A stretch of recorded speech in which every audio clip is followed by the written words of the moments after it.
niños, primera semifinal de 4, Corona de Longos,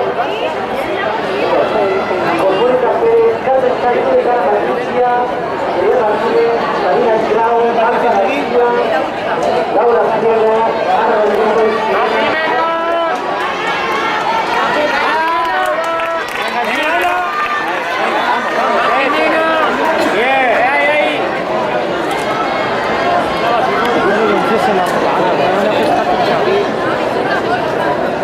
Marta García, primera posición.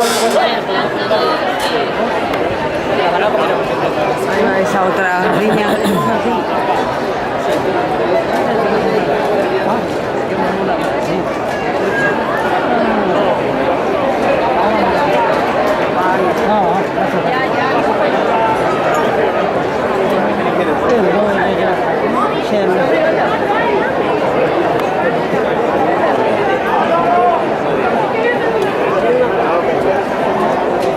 Ya lo lleva tren ahí.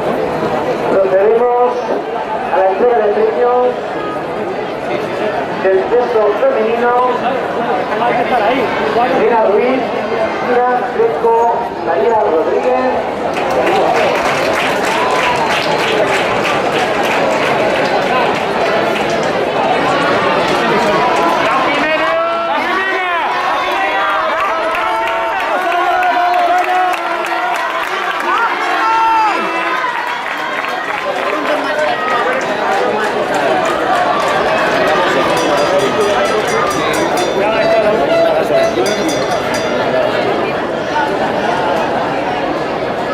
Patricia Campos, Ah, es la primera Patricia. clasificada,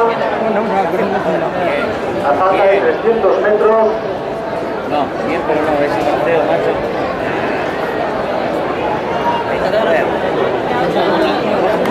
Realizamos ceremonia de entrega de premios